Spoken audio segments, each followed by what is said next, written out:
اعوذ باللہ من الشیطان الرجیم بسم اللہ الرحمن الرحیم۔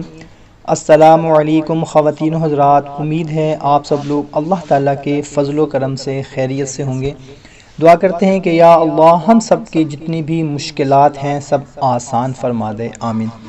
بھائیوں اور بہنوں، آج میں آپ لوگوں کو مشکلات کے حل ہونے کا ایک بہت ہی مجرب قرآنی عمل بتانے لگا ہوں۔ آپ کی کوئی ایسی مشکل سے مشکل حاجت ہے، کوئی کام ہے جو کہ حل نہیں ہو رہا، جس میں مشکلات پیش آ رہی ہیں، کسی جگہ پر آپ رشتہ کرنا چاہ رہے ہیں یا شادی کرنا چاہ رہے ہیں، وہ آپ کے لیے بہت مشکل ہو رہا ہے، حل نہیں ہو پا رہا، مشکلات پیش آ رہی ہیں، یا کسی جگہ پر آپ کاروبار کرنا چاہ رہے ہیں یا قرض دینا چاہ رہے ہیں یا مکان خریدنا چاہ رہے ہیں، کوئی زمین جائیداد ہے، کوئی کاروبار ہے، کوئی بزنس کرنا چاہ رہے ہیں، اس میں مشکلات پیش آ رہی ہیں۔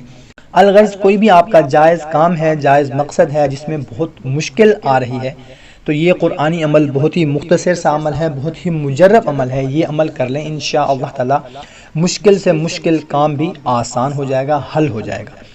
عمل بتانے سے پہلے آپ لوگوں سے اتنی گزارش ہے کہ 5 وقت کی نماز ہم پر فرض ہے اور حقوق العباد کی پابندی، اس کا بھی خاص خیال رکھنا ہے۔ عمل کریں یا نہ کریں، 5 وقت کی نماز ہم نے لازمی ادا کرنی ہے جو کہ ہم پر فرض ہے، اور جو بھی عمل کریں، وظیفہ کریں تو یقین کامل کے ساتھ اگر ہم کریں گے تو انشاءاللہ تعالی اس کا ہمیں ضرور فائدہ ہوگا۔ اس عمل کی اجازت عام ہے، کوئی بھی ہمارا بھائی، کوئی بھی ہماری بہن جائز کام کے لیے اس عمل کو کر سکتے ہیں۔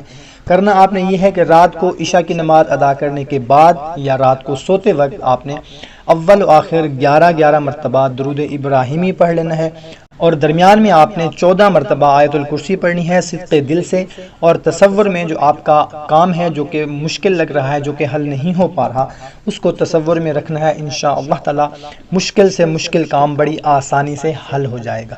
جو بھی بات آپ کو اچھی لگتی ہو اپنے دوسرے دوستوں اور رشتہ داروں تک بھی لازمی صدقہ جاریہ سمجھ کر پہنچایا کریں۔ تو ہمیں دیں اجازت، ملتے ہیں ایک نئی ویڈیو میں۔ اللہ حافظ۔